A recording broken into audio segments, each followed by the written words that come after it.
now you said diamonds are worth nothing, so you're gonna have to expand there. Yeah, yeah. Diamonds we can make on Earth, and gold you Yeah. can't. So gold Yeah.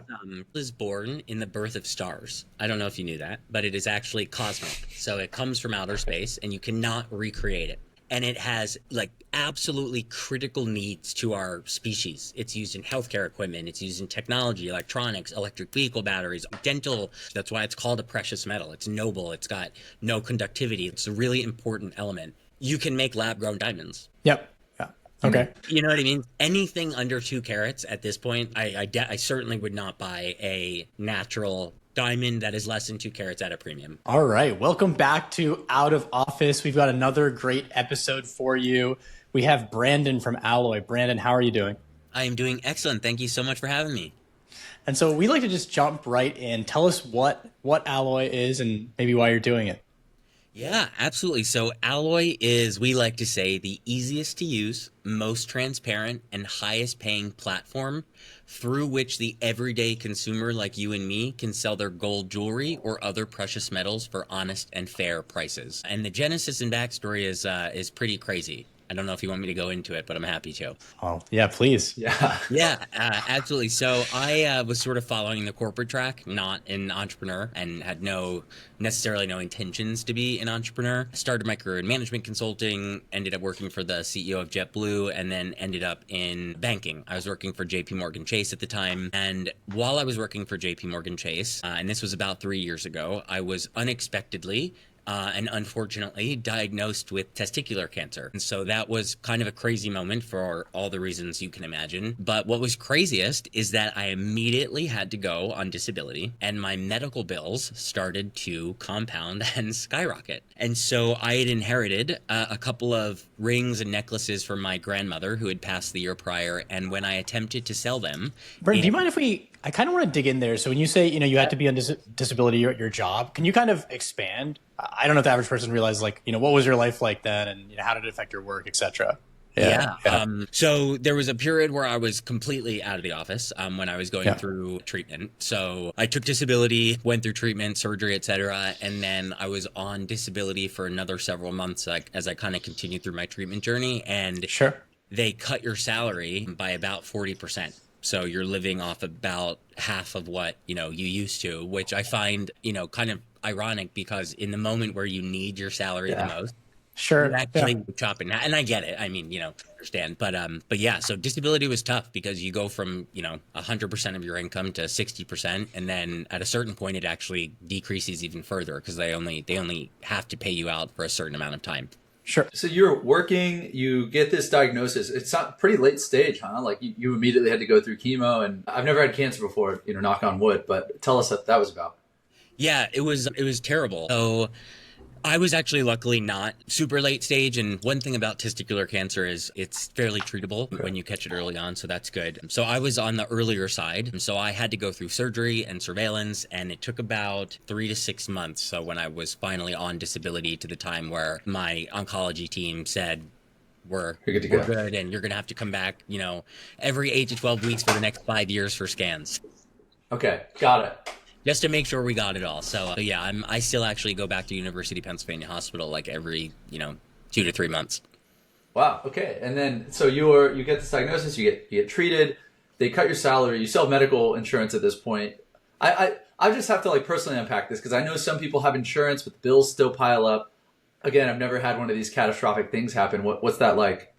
Yeah, so it's terrible. And then there are all of these, I say there are kind of medical expenses that you think about that are kind of obvious to everyone. So, you go to the doctor and they send you a bill. But then there's also all sorts of invisible costs, right? So it's your time, it is parking, it is hotel stays, it is travel, it is all that kind of stuff, meals, all that kind of stuff that just adds up. And so over the course of time, it really starts to compound, especially when you start to get behind, Yeah. Okay. Got it. So you inherited some gold. You have an idea here. Are you working at Chase again at this point? I'm still working at Chase, and I'm living in Center City, Philadelphia, physically walking into pawn shops and jewelry stores and leaving them having not sold the gold because I knew what the value of the items were, and the offers were like 20 cents on the dollar, right? So Yeah. it was really bad. And the tactics, it's not even just about like the economics. I found that the tactics that are used in those environments to kind of intimidate you and bully you into parting with those pieces is a whole separate thing. And so yeah, I left and was not able to sell gold in Philadelphia, which to me sound for an honest and fair price, which to me sounds crazy, right? And I thought to myself, there has to be the online version of this. Sure.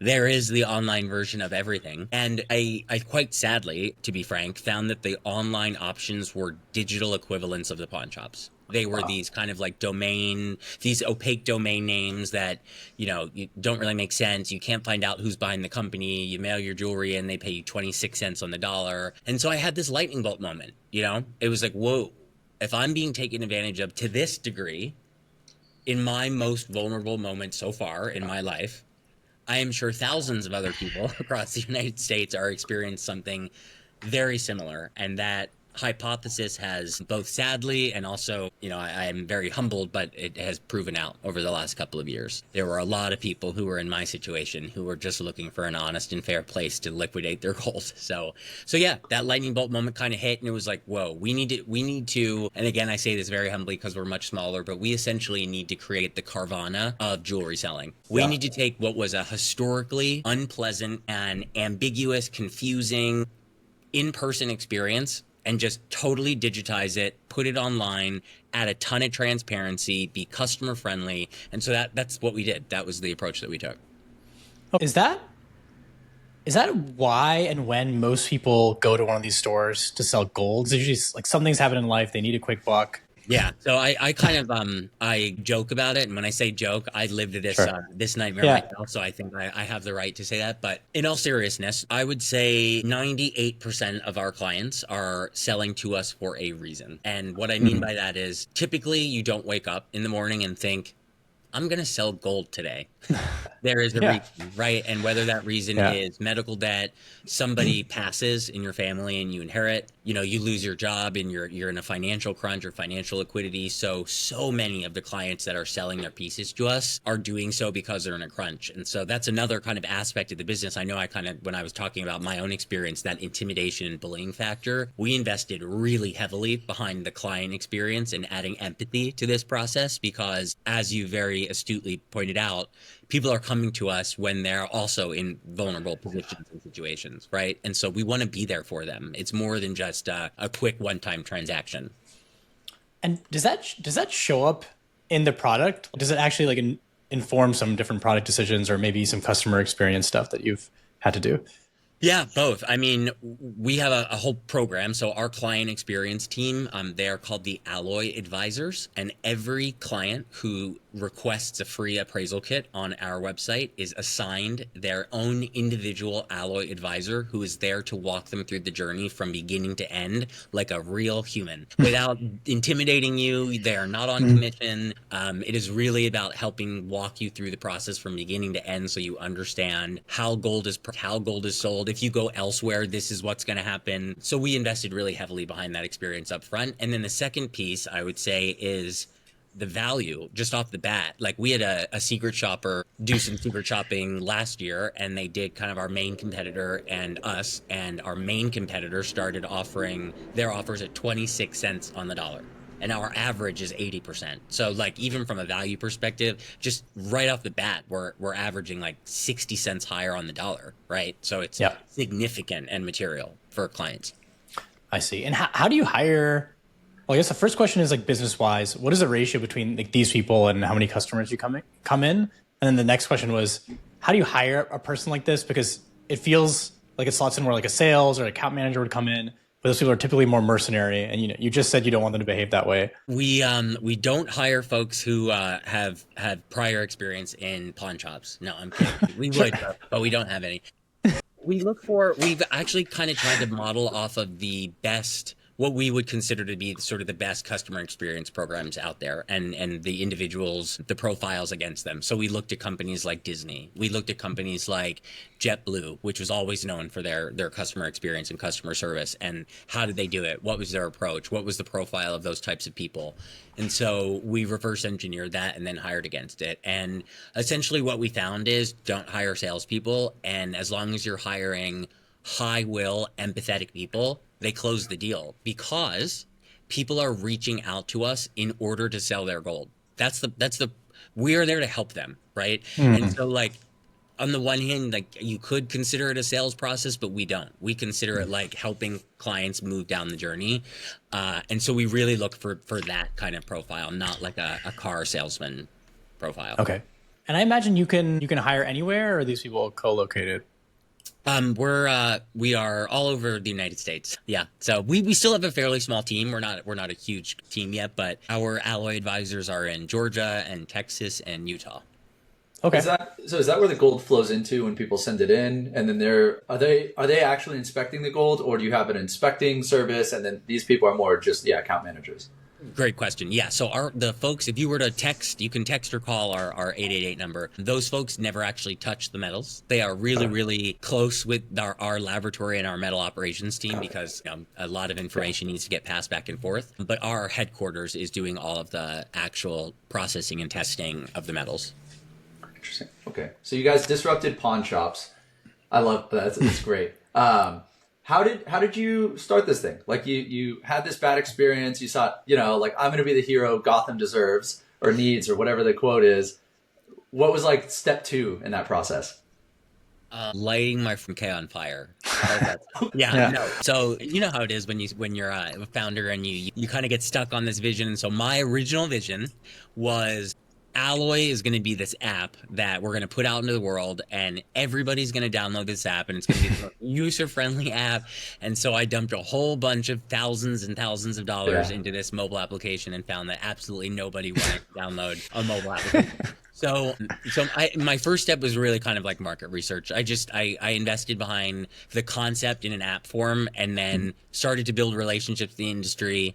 I had no idea how this industry worked, so I kind of committed myself to be a novice for years. And I would say like that approach, just allowing yourself to be a beginner again as an adult, was really, really helpful. So like my approach to partnerships and, the refiners that I work with and stuff, I went in with no ego, basically saying to them, like, I don't know anything. Please teach me everything you know. And most people were really interested in and totally happy to do so. So that's kind of how I cut my teeth in the industry. I just depended on others.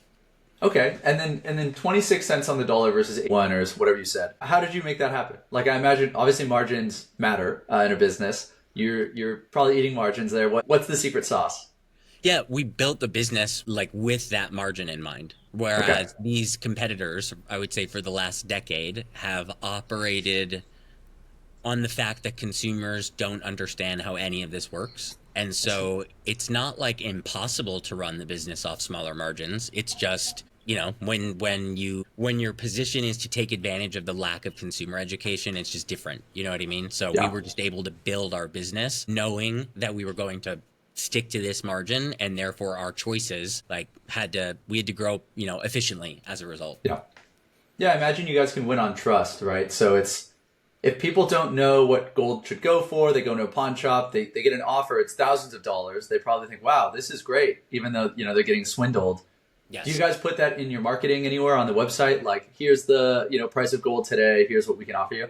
Yeah, absolutely. And yes, we do that. Yes, it's on our website. And we will also, if you were to call or text us and say, hey, I have a 14 karat bracelet and it weighs 10 grams, we'll tell you exactly over the phone before you even send it to us. Wow. What we'll pay. And that, a lot of folks don't use the language of spot price. Like most jewelry consumers don't really talk about it that way. But should somebody say, like, what percentage will you pay me for this, piece of jewelry or this solid gold bar? We're happy to divulge that. Whereas the vast majority of it's like talk to us for a quote kind of thing, are not going to be so upfront about it. Got it. Yeah. And so when you move beyond like a mobile app and you kind of really think of how this business is going to work, what was your go-to-market strategy? How'd you get your first, 100 customers? Yeah. So I again, I kind of took my ego and put it to the side, and I am not a marketer by trade. So my first hire and my co-founder is head of digital marketing, and he is an SEO by trade. And so, he really wanted to play the long game from an SEO perspective, but he wanted to make a couple of kind of quick credibility and trust building moves. And so we kind of did the standard things like sign up for the review and accreditation platforms like Trustpilot, build out the Google reviews, etc. But then we also had a really heavy focus on high editorial standard media outlets giving us their stamps of approval. So, for example, in November of 2023, we were featured in a CBS News article called, I think the title of the article was something like "How to Sell Gold Without Getting Scammed," and that's what really we saw like a. That's what really kind of put us on the map. So once those sort of PR pieces started to come in, and we kind of continued to build that credibility, and then we continued to build up that like consumer sentiment and add to our reviews and get video testimonials and all that kind of stuff. Like that's kind of how we built up the trust in the space. Actually, funny story about trust. When we first started, one of the first things that I attempted to do was get accredited by the BBB, the Better Business Bureau, and they refused to accredit us. And I'm sure they would like tell you this whole story too, because it's just an incredible story. But essentially, this industry, gold buying, gold resale, precious metal resale, is so just shady, and it has been so predatory and historically just bad that the BBB is no longer accrediting any new companies in space. And so I had to literally beg. I mean, I invited them into our space. I showed them what we were trying to accomplish, and it took months, but finally they were willing to accredit us. But just the fact that they wouldn't, because of the space we were operating in, it was like, no, that's why we exist. We are here to do the literal opposite of the reason you won't accredit companies anymore. So yeah, it was definitely an uphill battle when it comes to building trust in the space. Do you tell people? I imagine customers want to hear that. You're the only precious metal reseller in the last decade that's been accredited. Yeah, we actually don't, but it's that's a really fascinating. It's not, but thanks for the tip. I love a good I love it. Yeah, it is a good way to look at it. It was definitely a fight. I shouldn't say a fight, but it took a lot of illustrating to the BEB what we were actually about and trying to do in order to get that accreditations. Was there a stage or like step you took there that you think made the difference? Because it sounds like they just kind of gave up on this space. You're obviously legitimate, but you had to convince them just to talk to you. And maybe once they saw everything, it went a little better. So how did you get them to like over the fence? I invited them in. And I think that's what doesn't happen in the space is that, the goal is to keep everybody out, keep it like a black hole. And so I just did the opposite. I was like, this is how we price metals. This is how we reach out to clients and consumers. This is how often we're in touch with them. These are the channels that we give them for, issue resolution. And I think they just kept seeing like, wow, that this organization really is trying to do this very differently. And so it would be a real shame to not accredit them. And so this started just as like cold outreach. You're just emailing them like data dumps and like, here's all this information. Like I'm being super open. And then eventually someone decided to talk to you? No. Or how does that happen? The BBB is chunked up into, sections, regions, I should say, across the United States. And so our region is like the Philadelphia and Washington, D.C. metro area. It's such a bizarre clustering of things. But our local person was just a brick wall, and it was a hard no for a very long time. And I kept trying to please. And I just escalated up the food chain. And we ended up getting to the person who oversees the various regions, right? I see. Okay. That's who ended up accrediting us eventually. So multiple folks were involved. Nice. That's awesome. Yeah. Do you feel like the work, because I imagine when you're selling anything, right, you find the pain points of the people. Obviously one of them is money, but also I think people probably do know when they're in this vulnerable state. You got to find someone who's not going to take advantage of you. I imagine that played in your favor with the BBB thing as well. It's like, was that article already out? Was your messaging already such that? No, it wasn't. Okay. No, it was that honestly, the reason why we wanted to get accredited so much was because our competitive set all had the BBB logo on their website. That was kind of like the reason why we wanted to do it. That's the only reason why we wanted to do it. So we didn't have a lot of I would say like pillars of trust out there yet. Interesting. And are your primary marketing channels, is it primarily SEO? I imagine people literally Google, like SEO and blog posts, right? People Google best way to sell gold, and you need to just check like the two boxes. Like, okay, you'll do it quickly and at the right price, and then it's like, you're not going to steal their money. Yeah, it's our channels. Yes, I would say that definitely one of the most searched terms is like best place to sell gold online, or like where to sell gold online. Yeah. But it's a combination, I would say, of like SEO, pay-per-click, word of mouth, and referral for sure. We have a huge repeat client rate. So because once somebody establishes that trust with us, they are highly likely to transact again in the future. But SEO has definitely been a long game, but a big help. And are your repeat customers just very unlucky? Like, I know that you only sell things when you need to, right? It's like, how do you have a repeat customer? Is it like back to back, like bills pile up, or is it, 6 months later? No, that's it's a great question. I think, I can only speak anecdotally to this. Sure. A couple of the clients that I've spoken to were just so surprised by the ease of the experience and their offers that they were like, well, I'm not going to wear the rest of this stuff, and gold is high right now. Oh, interesting. And I found the company that is not going to take advantage of me, and that did wire me the cash immediately. So like, why not? So we have a very high organic repeat rate, like in the double-digit percentages, which is cool. And so, Brandon, we've talked about this before. How much have you tapped into kind of like Indian, Pakistani kind of market? Just because I'll speak more to Indians, like, we fucking love gold. Like, everybody has gold. Like, personally, like, I don't, but I've inherited a lot, been gifted a lot, and I keep it. And, I'm always looking at it. It's like, this could be Bitcoin, like this could be like, why is it in the court? I guess I won't say where it is on air, but, why is it over there and not on my ledger? And so I think about that a lot, but I will say, like, part of the stuff that stops me, and I think a lot of other people, you get this as a gift for your wedding, or, there's some emotional attachment to it where, if the person asks you about it and you're like, you're gonna have to lie, or like, and if you're expected to wear it, like, now you're in trouble. And so I don't know how, if I got into trouble, I really needed the money. Of course, that's push comes to shove. Now I wouldn't care, and I would sell it. But before that scenario, I think there's a lot of people that would want to, but there's all these little things that are kind of holding them back. So I wonder, like, does that make up your client base? Like, you don't need to dox them so they get a call from their parents, but I'm kind of curious, like, if this is a big part of your business or not. It is actually an increasingly large part of the business. And the thing about that type of gold too is it's always very, very high caratage, which I'm sure you know. So it's like 22 to 24 karat, very beautiful, bright, yellow gold. So we love it, and we get a lot of it. Interesting. And if you had to, do you do any specific outreach for these different cohorts of customers, or you don't really have to? Yeah, we actually do. Most of that segmentation is done through pay-per-click, honestly. Okay. So like there are definitely ways that people will go about searching depending on what they're trying to sell, especially if it's something like that. Folks will search around caratage, so that they won't just search like, hey, I want to sell like scrap jewelry. They'll be like, I have 24 karat wedding gold. That's a very different search journey to get to us. Interesting. And is that different for you to process, or is it kind of all the same?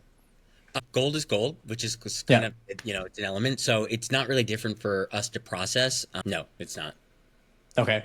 And then, Bitcoin just crossed 100K again. Is that ever like an interesting marketing channel for you? Like, convert your gold or stuff like that? And does it come up in the conversation? People love to compare gold and Bitcoin all the time. So if my head of marketing were sitting in my seat right now, or sitting next to me, he'd be yelling at me saying, you see these guys want to convert. So yes, we are definitely thinking about enabling that and allowing that. Payments, generally speaking, and like what you can do with liquidating your gold is a big focus of ours in 2025. And I don't want to give too much away, but leveraging gold as a currency is definitely something that we're looking into in different ways, including kind of that alchemy that you're speaking of, which is turning gold into Bitcoin.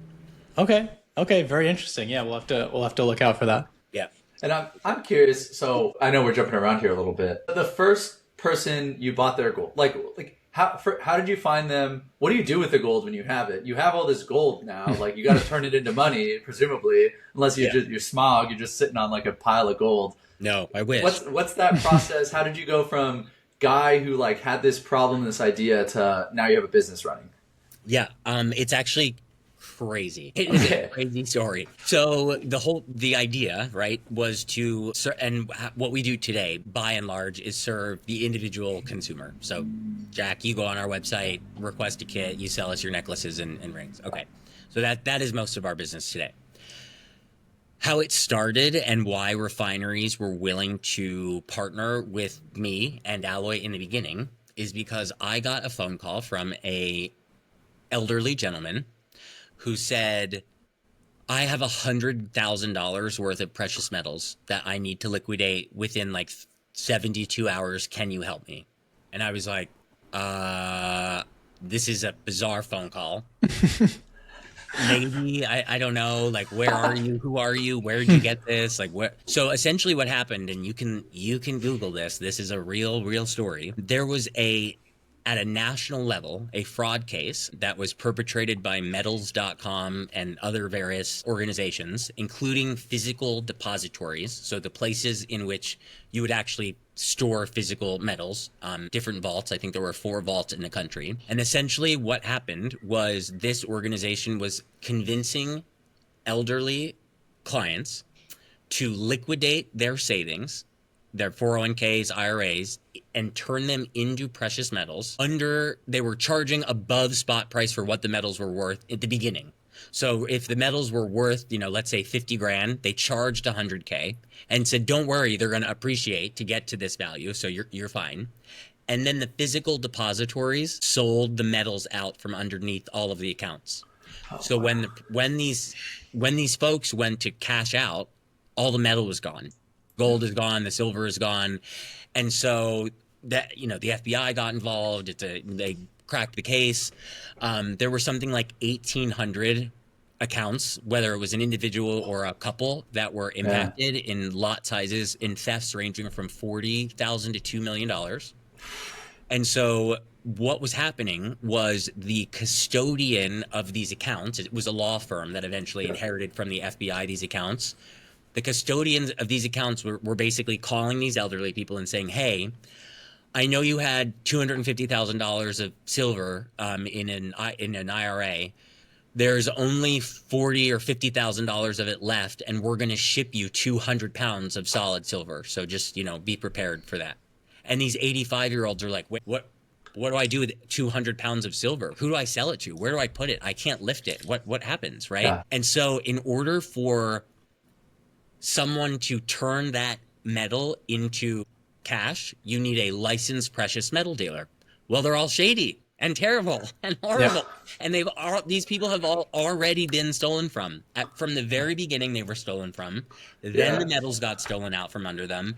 And now they need to work with another precious metal dealer in order to convert it back to cash. So I ended up starting to help tons of these elderly clients and took no money from them. None. I took like maybe 1% or 2% to cover the operating costs. Sure. But these lots ranged from like 60 grand all the way up to $200,000. So these refineries were like, yes, we love Alloy. Where are you getting this gold from? Meanwhile, we were making no profit because I felt so freaking terrible for these people. But that is truly how we got started, and why the industry was willing to work with us is because I got a random phone call from an elderly man who really needed our help. And we helped him, and he started, all those impacted people are connected. So they started, like, he told another person that was impacted. And then I had people, and I had a woman whose home was in foreclosure in New Jersey, like was going to be taken away from her if she did not pay the bank within 5 business days. And we were able to save her home. So it was a really crazy start to the company. Dude. But yeah, that is how it started. It's nuts. I don't know. That almost didn't come up. That's amazing. There's a lot of those weird, like, how did that happen? Do you know how he found you? To this day, no. I still have it. I know the gentleman now. Sure. And when I asked him, he said it was God. I'm not kidding. Interesting. Wow. I mean, we'll leave it there. But okay. God sent him our way, and we interesting. We did what we could to help a whole bunch of people out. So it was an incredibly meaningful experience, but quite a way to start off the company. Sure. And so that gets you in the doors with like places where you can actually sell this gold. Yeah. Can you walk us through who are your partners? How many different parties do you need to talk to get, money for gold that you get from your customers? Yeah. So, oh wait, sorry. To get money? Customers give you gold, then obviously you need money from it. And so how many different kinds of people do you need to partner with to get there? So we partner with, I would say, on a kind of regularly, 2 major precious metal refineries. And then we also partner with other companies that kind of monetize the valuables in other ways. So we work with a company in New York City called Worthy, for example, and we're able to help clients get better value for their diamonds, or we'll work with a watch partner, or we'll work, those types of things. So, but from a metal perspective, we work with 2 refineries on a regular basis. I see. Yeah. And so you hinted at a couple other things there. So one, we've been saying precious metals. I'm curious, what are all the other metals that you deal with, that are more than 1% of your of sales coming in? And then also, are you thinking about expanding from here? Yeah, I mean, yes to all of it. Yes, essentially, what we're finding is that because we've established that level of credibility and trust, our clients are now willing to transact with us beyond just gold. So, it can be diamonds, it can be lots of things, watches, branded jewelry, Van Cleef, Tiffany, David Yurman, all that kind of stuff. So someone can give you a watch or diamonds right now. Say that one more time. So someone can give you a watch or diamonds right now. Yeah. Okay. Amazing. Wow. Yeah. So if somebody came in, we had a client walk into our HQ a couple of weeks ago with a 6-carat pair diamond ring, and it was set in platinum. Okay. And so the way that the deal worked is we called up our diamond partner in New York, sent a bunch of pictures, certifications, paperwork, all that kind of stuff, got the quote and the offer from our diamond partner. We added the value for the platinum, and then we made a combined offer to the client. So they were able to maximize the value of their piece, which is really is cool. Yeah. And what's the value chain? I'm curious how margins work and just how the business works. I understand how you make money. You pay 80 cents on the dollar. I assume you sell it for 95 cents on the dollar or whatever. I don't know what your margins are. You don't tell me. Is everyone just making just 1 or 2% on very large ticket items? Is that how it works? Like these refineries, and then ultimately when you resell this stuff, is there a big markup?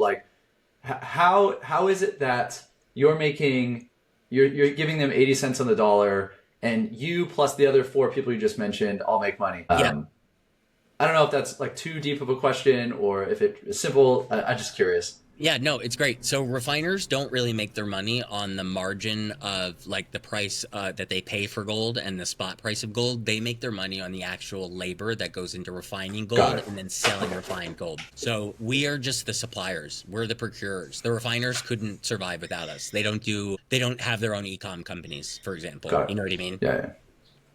Okay, that makes sense. And then in terms of resale, if we'll get a David Yurman piece in, for example, and it'll be primarily silver, maybe with a tiny bit of 18-karat gold or something. The actual metal value, even though the individual purchased it at retail for $1,000, is worth $82. So it may resell for $300 at an auction. I see.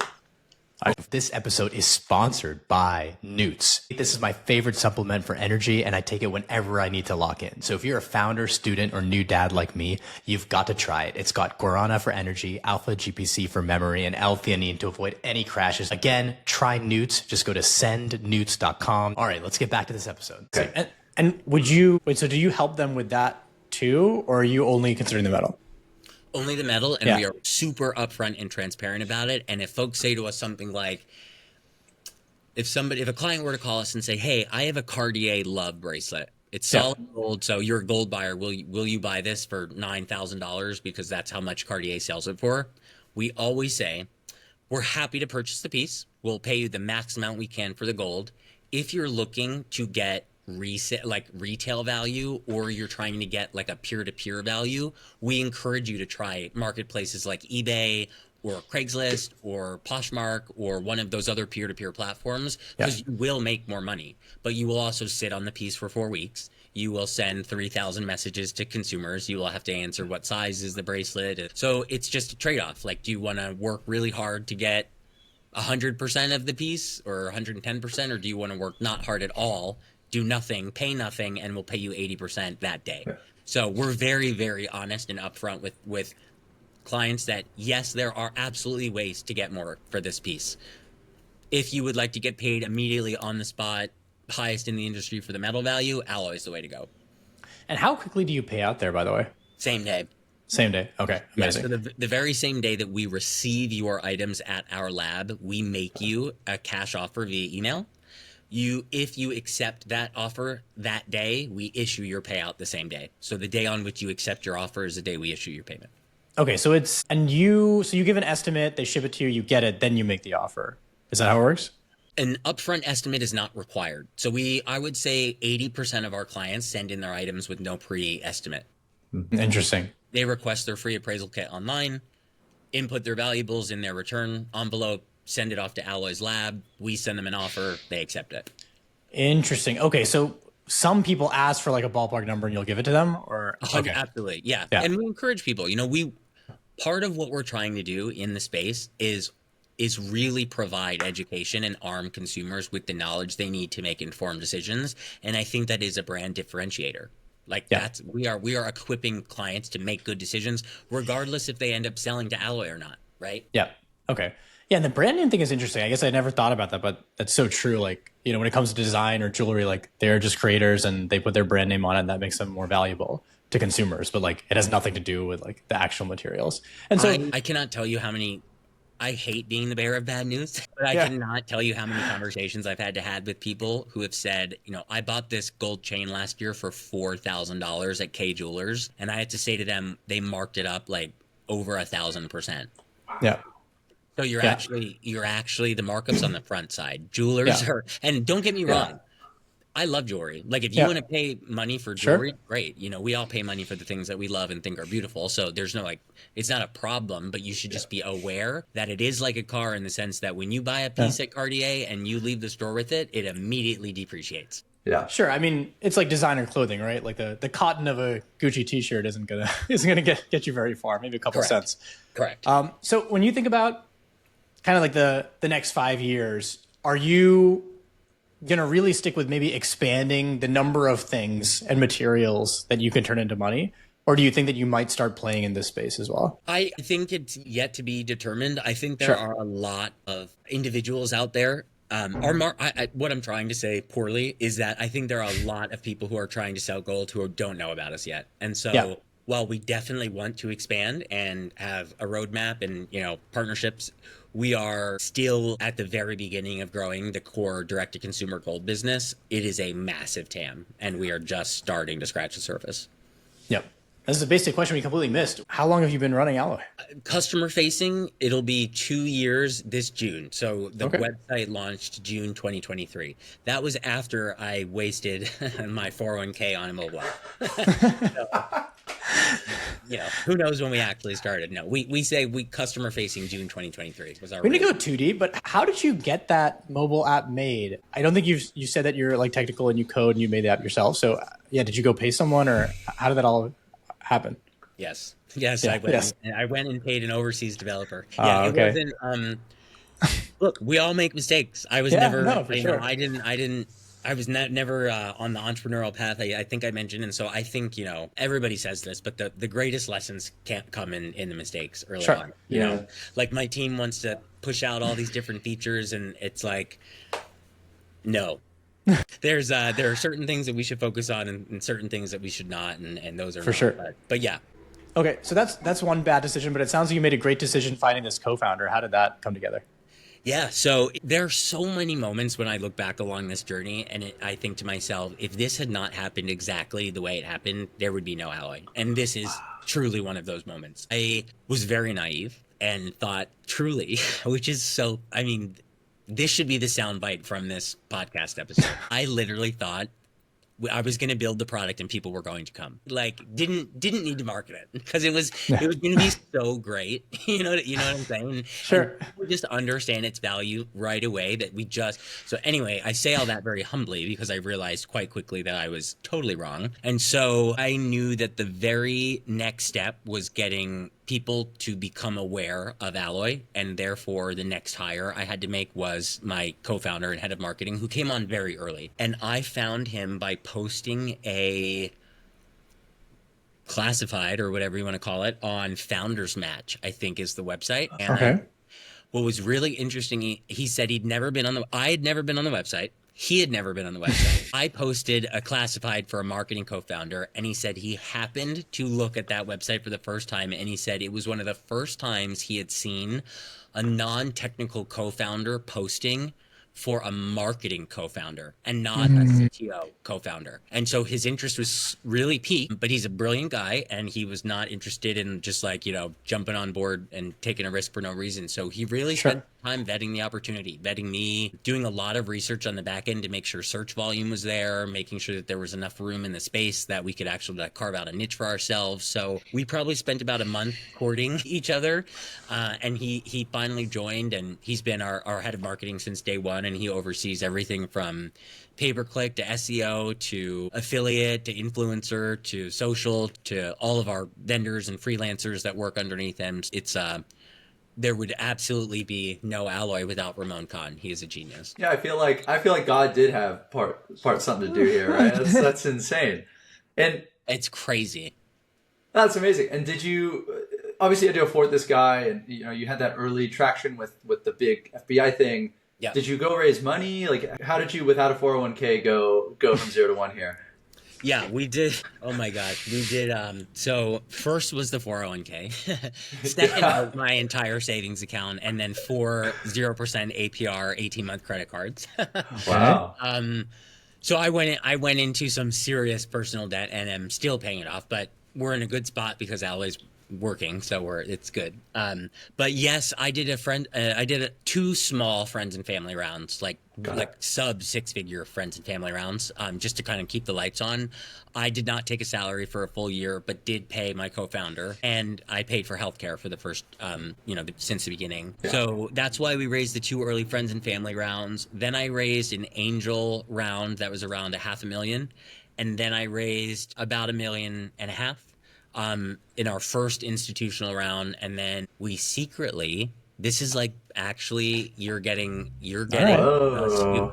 closed around this week. Amazing. So I'm not going to disclose the total dollar value because we're not planning to do a public announcement, but we did raise a little bit more money with existing investors, including Hustle Fund, 11 Tribes, and actually the state of Pennsylvania.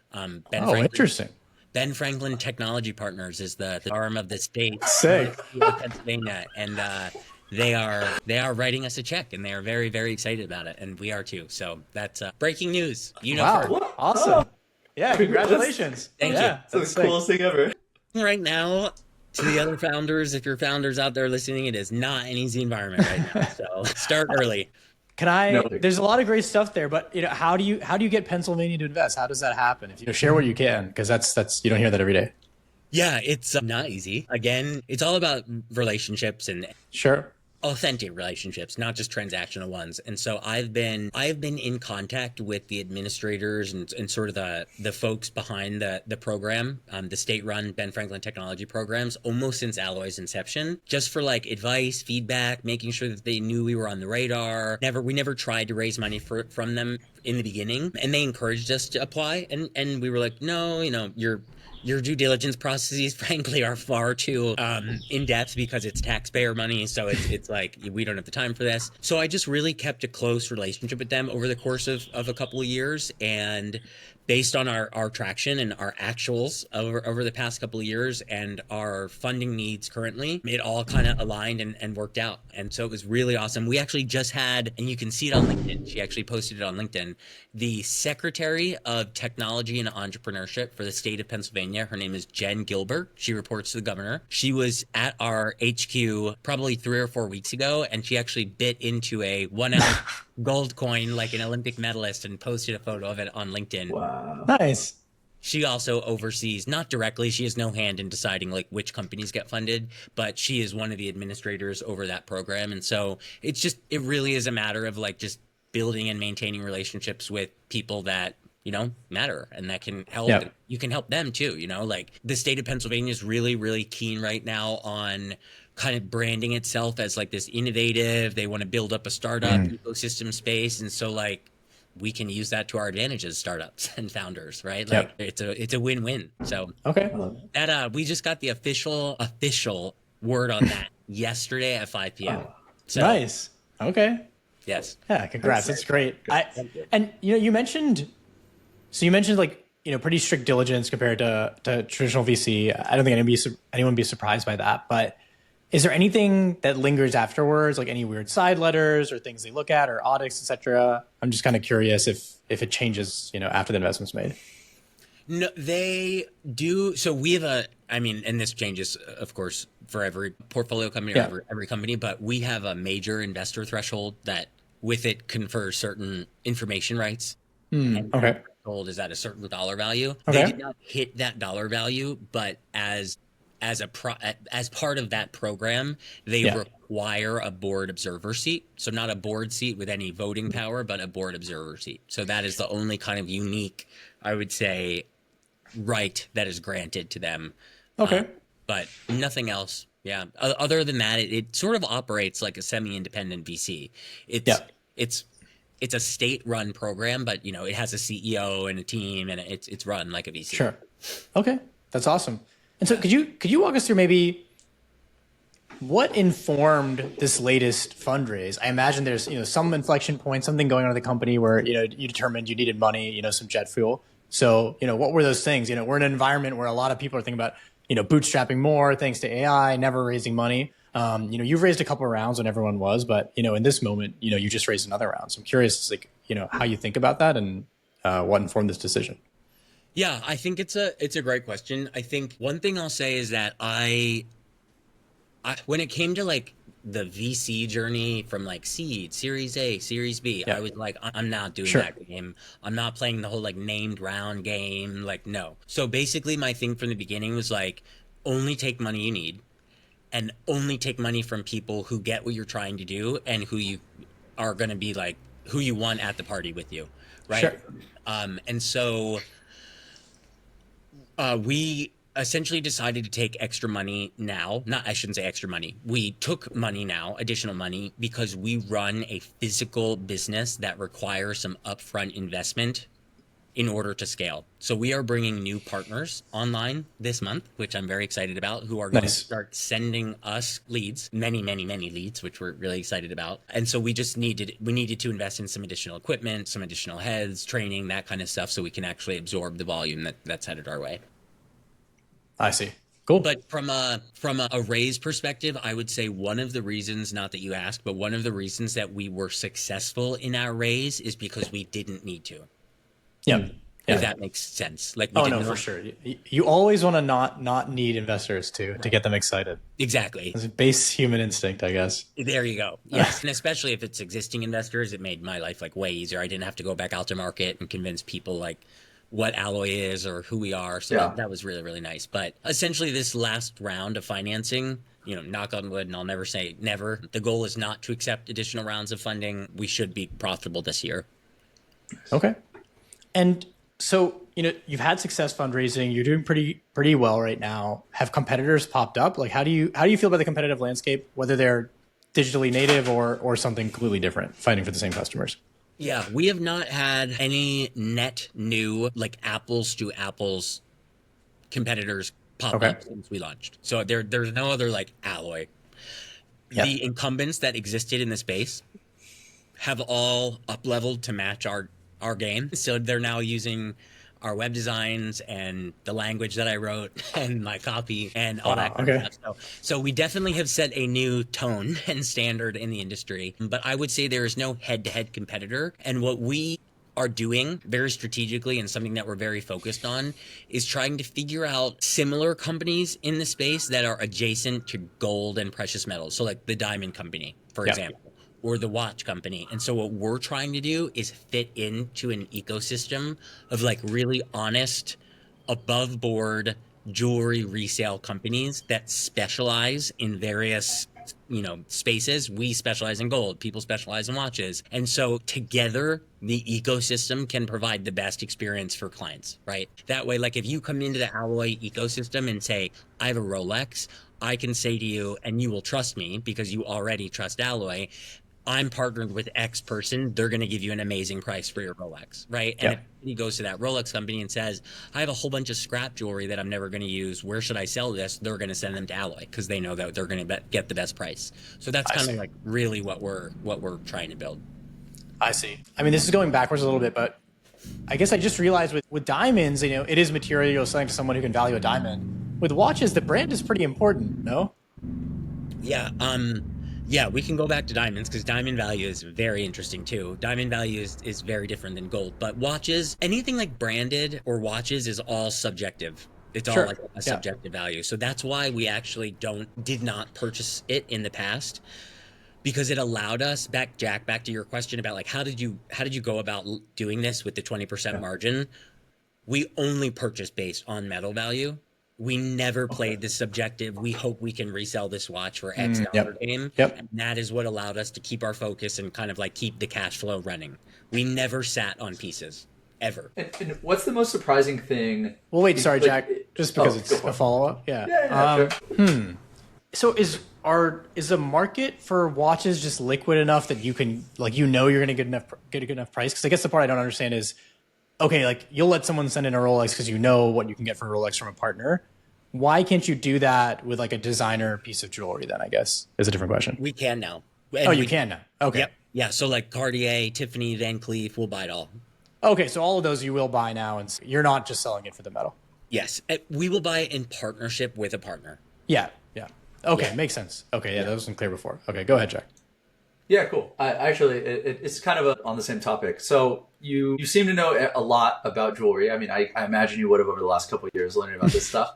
What's the most surprising thing going from just a guy who works in finance or consulting to now you're like this, you know, this like jewelry gold mogul? Yeah, I wish. Oh my goodness. That's hysterical. I've never heard that before. I mean, so many crazy things. So I'm single. I've never bought jewelry ever in my life. Yes. What's the thing that would surprise me most, or even someone who has bought a wedding ring before? Like, what's the craziest thing? Don't buy it. That's the craziest thing. That's what I have learned. Don't tell any jewelers that. But what I'm most shocked about is the delta between what jewelry costs and what the resale value is, and the sort of consumer education between those two things. Because what's interesting is, for a very good reason, the gold resale industry got a bad rap, and because it was predatory and whatever. But like, Alloy's actually paying like a really good value against gold, and we'll still have clients who are really angry with us for the offer that we make, because they paid some, you know, retail price, and so they really think we're trying to take advantage of them, and we're not. So yeah, I think that's probably the craziest thing, is just that like, jewelry is really, really, really heavily marked up, and diamonds are worth almost nothing. So be careful. Okay, so what I'm hearing is, if and when I propose to somebody, I should design their ring myself and have it built myself using raw materials. Smart man. Yes. All right. All right. Or don't buy a diamond. Buy like a ruby or an emerald or a sapphire. Those hold their values more than diamonds. Okay. Interesting. Yeah, that comes up a lot, because I know a lot of people who get jewelry made. So, for example, like, this is my wedding band. I saw it in a random. I mean, I don't think it's going to focus. So beautiful. Yeah, there we go. Oh, that's nice.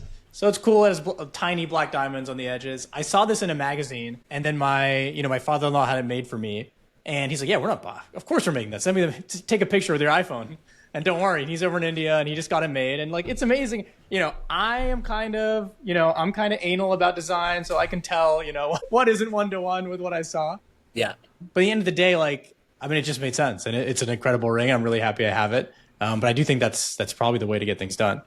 For sure. If you're going to a jewelry store, you're buying branded jewelry, you are just, it's like Gucci, as you mentioned. You're just paying for the name. You're not paying for the material anymore. And that's an okay thing, which is what I always tell people. Like, go buy a Cartier piece if you love Cartier. There's nothing wrong with it. It's just, don't go to a gold seller and expect to get what you just paid for it, you know? Yeah. Well, I guess I know the answer to this now, but, you know, working in the industry for so long, is there anything that's interesting to you more about jewelry or gold or anything? Oh, you know what? I should buy a gold fork or a little thing for my pen to hold it. Have you become more interested in precious metals over time? Yeah, I would say yes. And I would also say, I think there are different ways to go about buying jewelry. So like, if I were to go about buying jewelry today, I'm going to give a brand a free mention and Sure. we're not connected to them in any way. So maybe they'll reach out to us. No, there's a brand called Mene, Mene, and they sell beautiful gold jewelry, but it's all 24 karat, and they call it wearable bullion. And that is what I would recommend people buy. If you're buying it to eventually hope to recognize, the return on it, or not lose its value right away. If you go into a store and you buy like a typical, 14 karat gold ring, you're going to pay a premium. You're going to pay far more than the value of the metal. You go on a website like Mene, they actually price the jewelry based on the value of the metal, and they show you the premium that they're taking. Interesting. Okay. Interesting. If I were going to go buy jewelry, that is how I would do it. Now I'm taking a super, entrepreneurial business, like I'm in the industry approach. So I don't know if everybody would do that, but that is kind of the jewelry that I would buy mindfully if I were hoping to resell it again in the future at some point. But the vast majority of jewelry that's purchased like on a daily basis from Kay and Jared's and all that kind of stuff, I would not be buying. Sure. Okay. That makes sense. Yeah. I mean, now you said diamonds are worth nothing, so you're going to have to expand there a little bit. Yeah. Diamonds we can make on Earth, and gold you can't. So gold is born in the birth of stars. I don't know if you knew that, but it is actually cosmic. So it comes from outer space, and you cannot recreate it. And it has like absolutely critical needs to our species. It's used in healthcare equipment. It's used in technology, electronics, electric vehicle batteries, all sort dental. Like it's used in so much. That's why it's called a precious metal. It's noble. It's got no conductivity. Like it's a really important element. You can make lab grown diamonds. Yep. Yeah. Okay. You know what I mean? So it's just like anything under 2 carats at this point. Like I certainly would not buy a natural diamond that is less than 2 carats at a premium. Yeah. I see. If you're going to buy a diamond, buy a lab grown if it's under 2 for sure. Yeah. And so, lab grown has definitely been taking off. I mean, is there something similar about that? Like you mentioned rubies, sapphires, other stuff. Like, I mean, we could grow those too if there was enough demand, I imagine, right? Or wrong? I actually don't know. Yeah. I think, I'm not a stones guy. I don't know. Okay. I know that if you compress carbon really hard, you make a diamond. I don't know how to make a ruby. They just, at least in nature, they are rarer. Okay. Rubies, sapphires, and emeralds, which are actually, did you know this? They're all the same stone. No. Look at that. They're all called corundum. So ruby, sapphire, and emerald are just 3 different colors of the same stone. Interesting. Wow. Okay.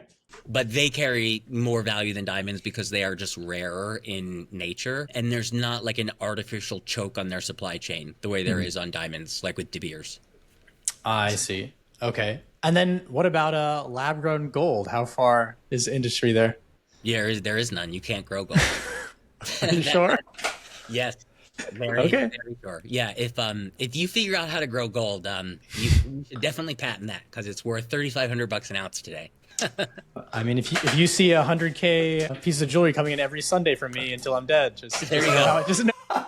There you go. You became the alchemist who figured it out. Actually, that makes me think of something maybe serious. Is there anything about like stolen metals and stuff that you have to think about? Like, is that part of Alloy? Yeah, absolutely. And we take it extremely seriously. Yeah, so we are regulated by the Bank Secrecy Act and the Patriot Act in order to not finance terrorism, essentially. Okay. And so we have a very strict internal anti-money laundering policy. We have a chief compliance officer. Everybody at the organization is retrained every 6 months on anti-money laundering policies and procedures that relate to suspicious transactions and all that kind of stuff. And then last but not least is we monitor all transactions. We are legally required to report suspicious activity, though we do not see any. Clients are required to attest to the fact that they are the sole and only owner of those valuables and they have the right to do with it what they choose. And then last but not least, these are all reportable. So like if the FBI were to come or any kind of law enforcement body were to come and request information, we immediately comply with all government subpoenas and requests. Yes, it is regulated and yes, we comply. I see. Okay. And has that been a big issue for you, or is that anything that's like kind of come up or not really? No, we get asked that. Like I would say, by investors especially, like that's a question that comes up a lot. That and like fraud. Are you guys getting like defrauded? It doesn't really happen. It's hard to move stolen metals that are serialized or stamped because it's reported right away and then local police departments like search for them. So it is just hard to move metals like that. But we do get, every once in a while, we'll get, you know, a lot or a deal that'll include like 5 fake gold bars or something. But our equipment, you know, sees through that very quickly. So it's not a risk on our end, but every once in a while we'll get a fraudulent package like that. Sure. Okay. And so, you know, to kind of round out the episode, I'm kind of thinking of what ideas there might be there that, you know, you're uniquely seeing. And so, you know, I would consider you maybe, I don't know what venture thinks of you as, maybe a reseller. So they look at like a First Dibs or StockX, or like there's these companies that everyone knows about. They're doing incredibly well. That are, you know, more similar to you than a hard tech company or a software company for sure. Yes.